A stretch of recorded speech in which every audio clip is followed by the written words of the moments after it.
Good evening and a warm welcome to you all. Thank you for joining us to commemorate the 30th anniversary of the Alliance of Small Island States and to reflect on our journey thus far, battling rising tides. We find ourselves at a moment of environmental and cultural reckoning.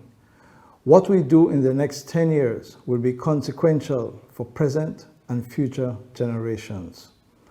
For SIDS and vulnerable peoples worldwide, it will be existential. This is not hyperbole. These are the stakes. And make no mistake about it, this alliance we have forged here must be ready. We will continue to have to lead the way and be that moral voice to guide the rest of the world. So, we have taken this moment in December to take stock and answer 3 questions. Where are we? Where do we want to go? And how do we get there? As the cliche goes, you can't know where you're going until you know where you have come from. It is for this reason that we have decided to formally open proceedings with a brief retrospective of AOSIS, outlining the many obstacles we have overcome, how we have grown from strength to strength, and the lessons learned that we do well to take forward for this decisive period. This is a story, however, that in my telling alone will not be given the justice it truly deserves. Instead, we have asked the distinguished men and women who led OASIS through the key moments of its history to help tell this story. To start us on our journey, it gives me great pleasure to introduce His Excellency Tuiloma Nerone Slade of Samoa, who served as the chair of AOSIS from 1997 to 2002.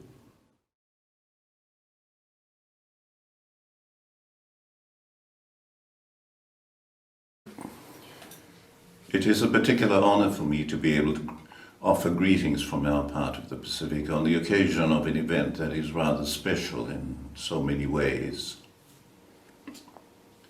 This is an anniversary of 30 years of remarkable initiative and imagination, of common purpose and determination in the struggle in the name of humanity against the global danger of climate change and its consequences. From the very beginning, AOSIS has been dedicated to environmental integrity and justice, not just for our island communities, but also for other vulnerable communities. AOSIS members had helped frame the precautionary and other fundamental principles of the Climate Convention and other related conventions, guided by the science. And we have been clear on these principles from the time I myself came on board as lead negotiator in 1994 and throughout my time as AOSIS chairman. With clarity, we have always recognized the need to balance mitigation and adaptation, and more so the need for appropriate technology to be deployed and for financing to be provided to the most vulnerable of communities such as ours. Above all, I believe the AOSIS countries have always been clear in their recognition of the critical nexus between climate change and the oceans. Much has been done and much achieved under the AOSIS banner. But I fear there is much more to do. The unfinished business of the Rio summits, fulfillment of the Agenda for Sustainable Development, and to ensure success in reality of the Paris Agreement. May I express appreciation to Your Excellency, Chairperson of AOSIS, for your leadership, and my admiration for the continued excellence of AOSIS advocates and negotiators.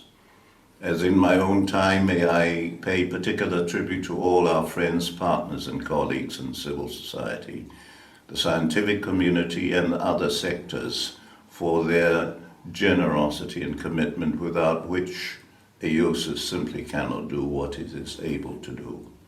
More particularly, I'm sure we will always keep in mind and close to our hearts those of our AOSIS colleagues, negotiators, and fellow travelers who have moved on to grow old with the hills as the Mandiba did, or have passed on.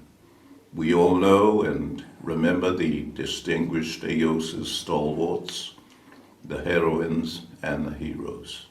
Madam Chairperson, colleagues, this is an event of salutation and one of gained reassurance from the endeavors of 30 years. May I wish you all continued vision and strength to work for unprecedented solutions, solutions called for by our times and circumstances. Faftetere soifua.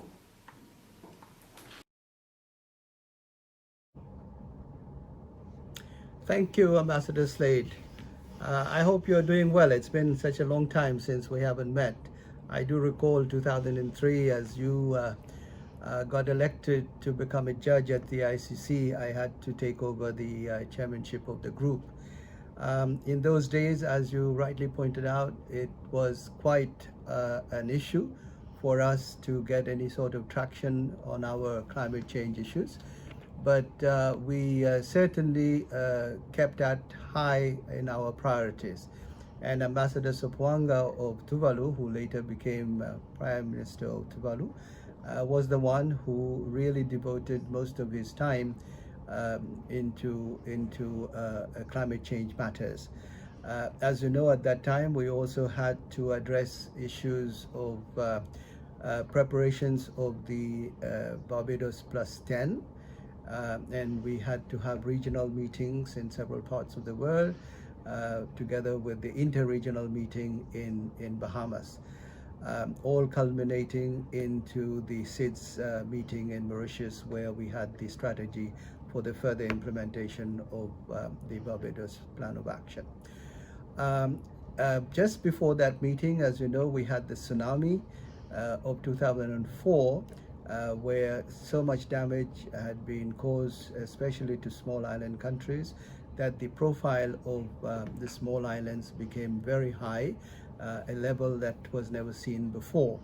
And all we had to do then is to basically, it was much easier for us to be able to explain the vulnerabilities of SIDS. We also did quite a bit of work on trying to set up our group in a more formal manner, and we did a lot of work on the charter for the small island countries. And if we get Ambassador Sopoanga, I'm sure he will be able to talk about that as well. So this is what I would like to say. My chairmanship was followed by Ambassador Decima Williams, and I would like to now give her the floor.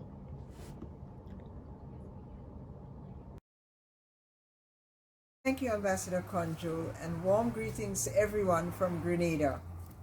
Alas, Copenhagen started off with the highest of hopes, but it turned into a bitter slog, with little compromise between the developed and the developing countries.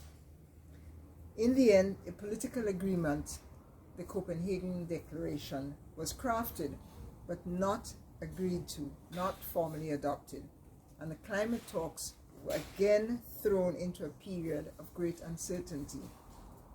But AOSIS had captured the imagination of the world and had provided global leadership for climate urgency. So after Copenhagen, we regrouped and we tried again in Cancun, Mexico, where AOSIS was instrumental in securing a review process to strengthen the global goal to 1.5 degrees. And by a different tact, we brought the issue of climate finance back to the table by sowing seeds of a nascent entity that is now known today as the Green Climate Fund. The following COP in Durban, South Africa, was again contentious, like Copenhagen before it, and it threatened to completely collapse. However, after nearly 2 days into overtime, and I must say the astute leadership of the South Africans, AOSIS was integral to brokering a compromise that brought the process from the brink and back on track. The way forward now included a comprehensive long-term agreement to be signed in Paris and to be signed in Paris in 2015 and to come into effect in 2020. The leadership of AOSIS is also now scheduled at this stage to leave the Caribbean and to rotate back to the Pacific region under the chairship of my good friend, Her Excellency Marlene Moses of Nauru. Marlene is here with us today, and I'm honored to hand over to her once again to carry on this fabulous AOSIS story. Ambassador Moses.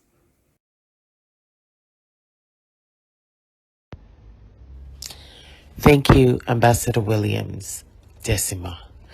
Greetings, everyone, and thank you for the opportunity to recount Nauru's experience leading this committed group of nations fighting for bold climate action. When the world's smallest republic took the reins of AOSIS leadership in 2012, my government was keenly aware of the capacity challenges it would face.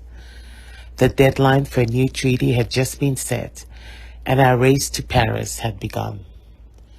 To reach the finish line, we would need to build for the future, which is why one of our first orders of business was to create the AOSIS Fellowship Program. This innovative program has given dozens of aspiring young climate negotiators and practitioners from our 39 AOSIS members the opportunity to represent their countries at the United Nations. It is fitting that the UN now places a high priority on the inclusion of young people in its policy making. It is one of my greatest sources of priority that Nauru helped make AOSIS a trailblazer in this regard. The AOSIS Fellows proved to be invaluable to the group's efforts during one of the most intense periods of climate negotiations. We were now operating in a new paradigm, wherein all countries would be responsible for taking action. AOSIS had to redouble efforts to remind developed countries that they still had a moral responsibility to assist developing countries, especially the most vulnerable. Loss and damage in particular, an issue dear to AOSIS since the early days of climate negotiations, stood in danger of being seriously undermined. Loss and damage is absolutely critical to help vulnerable countries respond to slow onset impacts of climate change, such as sea level rise and ocean acidification, and sudden destructive impacts like cyclones and hurricanes. And so the AOSIS heads of state that year reaffirmed loss and damage as priority in the UN General Assembly, issuing a declaration that expressed grave concerns over the unique risks they faced from unrestricted greenhouse gas emissions. The declaration helped steer the group's work at the 2012 climate talks in Doha, Qatar later that year. Working closely with the least developed countries and African groups, AOSIS was able to win support for loss and damage, even in the face of strong opposition from our developed country partners. This paved the way for a historic year in Warsaw. Typhoon Haiyan had just struck the Philippines as COP19 opened, making visible to all the destructive potential of climate change and the need for an international mechanism to respond. Working diligently with other vulnerable parties and with the Philippines' chief negotiator, making emotional calls for action, AOSIS pushed hard for an agreement on the loss and damage. Critical to this effort was our hard diplomatic work to foster strong solidarity within the G77 and China behind our shared priorities. After extensive negotiations, the Warsaw International Mechanism on Loss and Damage was unanimously agreed. Veteran observers credited AOSIS with helping push developed countries further than most believed they were willing to go.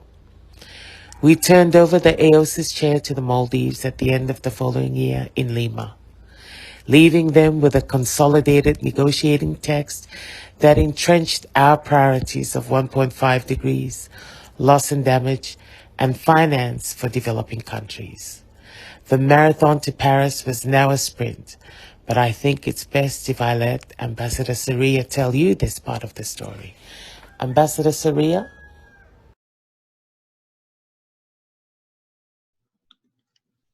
Thank you, Ambassador Moses. Excellencies, distinguished colleagues, and all AOSIS supporters. What a pleasure to say a few words as we celebrate the 30th anniversary of AOSIS. The Maldives had the honor of assuming the chairmanship of AOSIS in 2015. It was a critical period that laid out a number of frameworks of global policy. Drawing inspiration from the work of our predecessors, the Maldives strived to further elevate the issues that are critical to SIDS. Let me highlight 5 of them, or if you like, major landmarks of our time, in which AOSIS made significant headway under Maldives' chairmanship. First, we highlighted special circumstances and particular needs of SIDS in the Addis Ababa Action Agenda. Second, we laid emphasis on particular vulnerabilities and disproportionate impacts of disasters on SIDS in the Sendai framework. Third, we strive to ensure that the priorities of SIDS in line with the Samoa pathway were captured in the SDGs of the 2030 Agenda and pushed for the highest level of ambition in the targets. Fourth, we expanded our advocacy to issues related to conservation and sustainable use of the ocean, engaging in the BBNJ process, as well as shaping the outcome of the first UN conference on oceans. But perhaps our biggest accomplishment during that time was securing the 1.5 degree temperature goal in the Paris Agreement and a freestanding article on loss and damage. Of course, these significant achievements would not have been possible if not for the spirit of unity and solidarity that perseveres within AOSIS. Today, as we celebrate this historic milestone of our alliance, let's renew our commitment and raise our spirits to keep issues of SIDS at the forefront of international discourse. Let me take this opportunity to convey my warmest greetings to Ambassador Louis Young, as well as the government of Belize, currently displaying courageous leadership during these challenging times we are facing. I wish the AOSIS family great success as we continue our journey. May God bless you all.